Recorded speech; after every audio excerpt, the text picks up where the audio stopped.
Hey guys, welcome back to my channel and welcome to today's video. It is another installment of the Saving for Disney series, and this one is all about my Disney planning tips, and so I hope you guys enjoy it. So with no further ado, I'm just going to jump right into it and go through all of my tips and then do a little Q&A with you guys from Instagram at the end.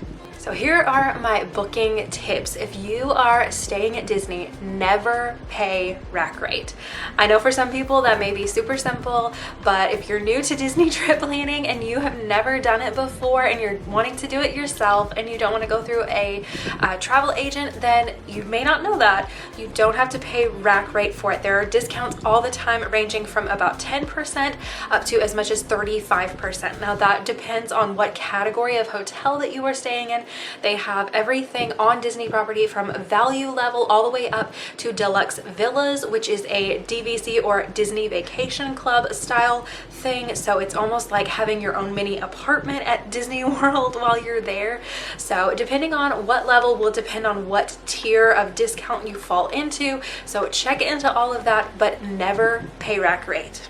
Tip number 2 is if you are staying in the deluxe villa category, then always price match between the discount that Disney will give you on the particular room that you're looking at, the price that it would be if you rented through a third party that actually handles rentals. They have vacation insurance that you can purchase, all that good stuff, so you're covered if you need to.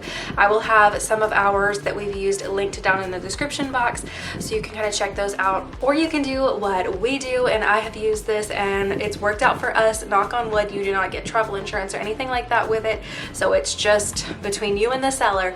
But you can go onto disboards.com and use their rent trade board, and that's where DVC members can go on there that know about it and want to go on and list their points for a certain price and let you know what resort they have as their home resort and when the points will expire, so when you would have to travel by, all the little details, and you can look at renting that way. Now, like I said, you do not get travel insurance, you don't get anything. If something happens and the trip falls through, that's what you have worked out with your seller that you are renting from. If they say it's your baby and you have to deal with it if something goes wrong, or if weather or a family emergency, or in the instance like last year the illness strikes and it gets worse and things shut down again or something, then you have to kind of have all that worked out yourself with them. But it does save quite a bit of money. We have been able to save thousands of dollars on our trips going through the rent trade board on disboards.com, but I know that is a little scary and not everybody likes to have that much like iffiness in their life, so that's just one thing to keep in mind. Third tip on the list is pre-purchase your memory maker. Don't wait until you're getting that family picture in front of the castle and you're like, oh my gosh, I need to purchase memory maker because the photo pass photographer mentions it to you. So don't wait until then. That is a little too late. You can still purchase it right there at in the castle, but it will cost you $30 more than if you had purchased online before going on your trip. So just a little tip there to pre-purchase your memory maker if you know you're going to want all of those photos, your ride photos, ride videos, all of the spots around in all of the parks that you can stop and have a photo pass photographer take your picture. So it is an awesome service to have, especially if you were staying for a longer period of time. I highly suggest it. We love it for our long trips and it is absolutely perfect. So yeah, save that money and pre-purchase your memory maker. Another tip for the booking process is skip the park hopper. There is no sense, if it's your very first time or even if you just don't like hopping around, there's no sense in spending that money on a park hopper ticket. So save that money, put it towards dining or your souvenir budget or something else, or just save that money and put it in your pocket, but don't worry about having the park hopper pass.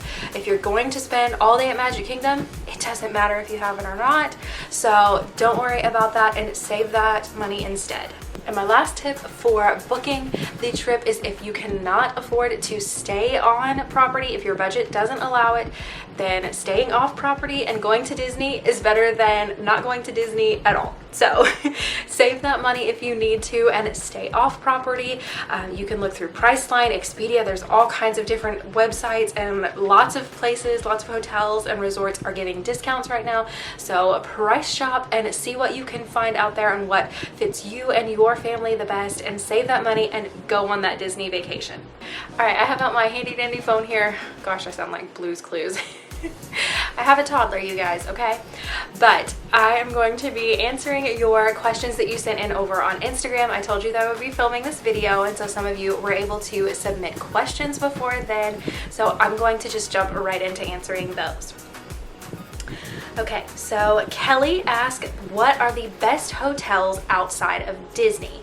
So I did mention that as my last tip, is great hotels are also off property, and so if you need to save that money to be able to go versus not go, then definitely go if you can wherever you have to stay. But the two that we really like are the Hilton Lake Buena Vista and the Bee Resort. Those are both Disney Springs area resorts. I will have their websites linked in the description box so you can check those out. But the Hilton is our #1 top favorite. The Lake Buena Vista is amazing. We stayed there on our baby moon in March of 2019 and we absolutely loved it. We love the ability to be able to just walk right over to Disney Springs. It's literally, you go up the stairs, across the bridge, and down the stairs, and you are in Disney Springs. So it's very, very helpful and convenient when you want to go over and grab dinner or anything like that after the parks have maybe closed and you want to go, you're like, I'm not ready to go to bed yet, I want my Disney fix, so you can head over there and grab a treat or do something fun. But yeah, those are our two personal favorites. There are others, there are quite a few others down that strip there, as well as other places located around Disney World, but that's just our favorite because we like walking to Disney Springs. And Whitney asked, did we plan our vacation or does someone plan it for us? I am a total nerd and love planning our Disney trips. Ever since our honeymoon in 2012, I've been obsessed, and so I went down a whole rabbit trail of planning Disney trips. So yeah, it is something that I love. So no, I could never let someone plan my trip for me. That's just something I enjoy doing, and it's fun and it's relaxing to me. And so yeah, that's just, yeah, I will plan my own trip. Thank you very much. Let's see. Another tip I got here on Instagram is, when using gift cards, does it become complicated with so many? And the answer is no, if you use disneygiftcard.com. I will have that in the description box below as well. I'm gonna have lots of links down there for you guys to be able to go and kind of have as resources. But if you'll go to that website, you can actually check the balance for your Disney gift cards that you have, so you can know how much is on them, as well as transfer balances between cards. So you can put all of them onto one. So if you say you have two $50 gift cards, you can transfer it and just have one $100 gift card. And that makes it so much simpler, especially if you are purchasing the gift cards to pay for your trip, or you're just getting like a $25 one every time you go to the grocery store or something like that. However you work it out.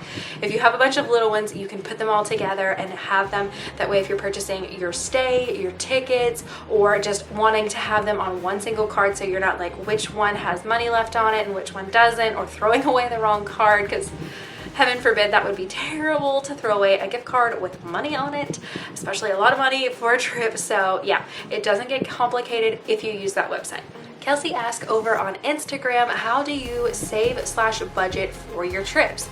And that could be an entire video about saving money and budgeting and like all the things you can do all on its own.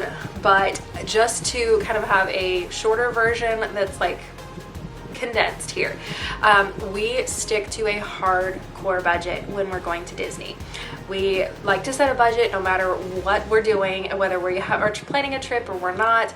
We like to have a budget, but I feel like it's a little bit easier to stick to that when you know what your end goal is. And so ours is that Disney trip.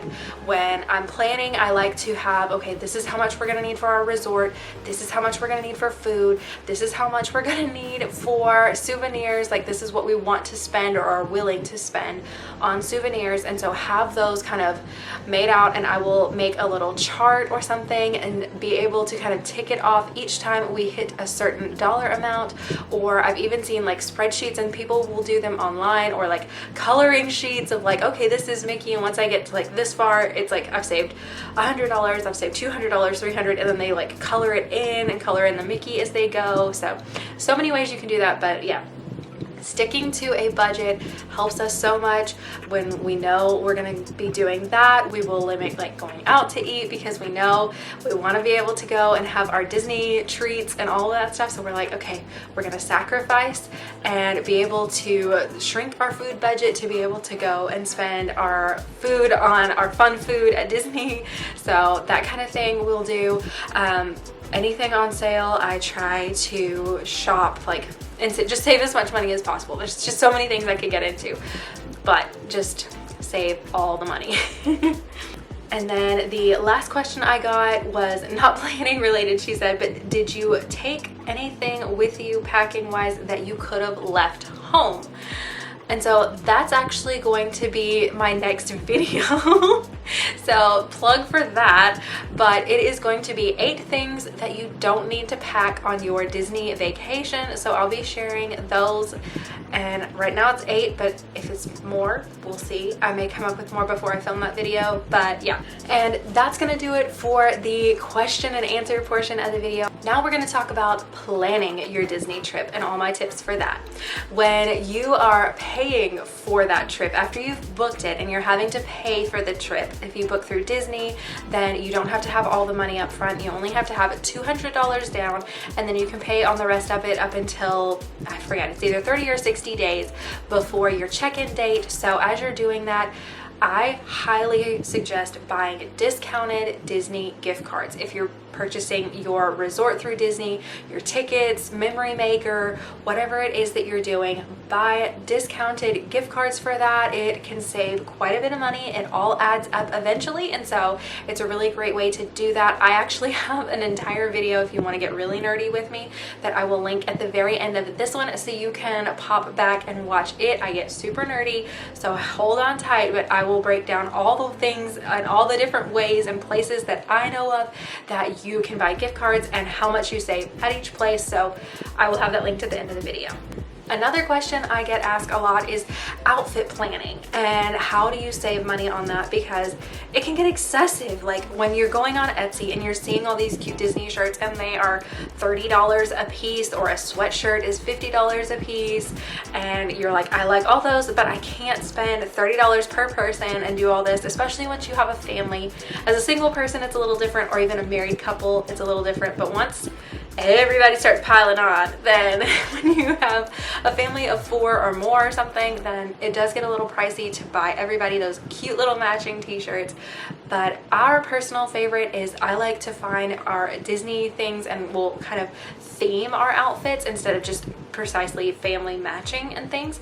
But I will get those at Target. I can find those on sale quite frequently there, as well as Kohl's also has lots of cute Disney baby things for either boys or girls, and so they're super cute. And if you want, like, say we have a little girl that is 1.5, and then I'm pregnant with our second baby girl, and so I'm already like thinking matching outfits. You can usually find the same thing in the baby section as you can in the toddler section, so you can get those in different size ranges and be able to have matching outfits with your little ones if you want to do that. But you can save a lot of money there, as well as they have great men's t-shirts. So if you're shopping for dad, or you're the man in your life that loves Disney, or that begrudgingly loves Disney because you love Disney, but yeah, if you're needing a shirt for him, then you can also find those there. They are running a special all the time where you can get 2 for $25, and so that's really inexpensive for a t-shirt to be able to wear to Disney, and so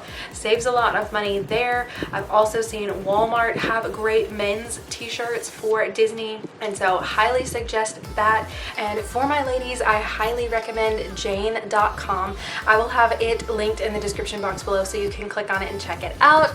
But I will find all kinds of cute Disney tees on there for myself, and so I really like that. They're different and they're not the same as the the stereotypical just like plain Minnie Mouse. That's the thing I don't care as much for with like Kohl's and Target and Walmart, is theirs can be pretty like boring as far as Disney t-shirts go, but these are a little more interesting, and you can also like pick what design you want on what color t-shirt, and so it gives you a little bit more options, and they usually range anywhere from $12 to $18, so that is pretty reasonable to me for a really cute and kind of customized Disney t-shirt. But yeah, definitely check out jane.com. I really hope you enjoyed the entire thing. If you did, please hit the thumbs up button, and if you're new around here and you just stumbled across the video, join our internet fam and hit the red subscribe button. We would love to have you. We're sharing all kinds of Disney magic, motherhood, cleaning and organization, and all the fun things here on my channel, so we would love to have you, and I will see you guys right back here in a brand new video. Thanks you guys for watching. Have a great week.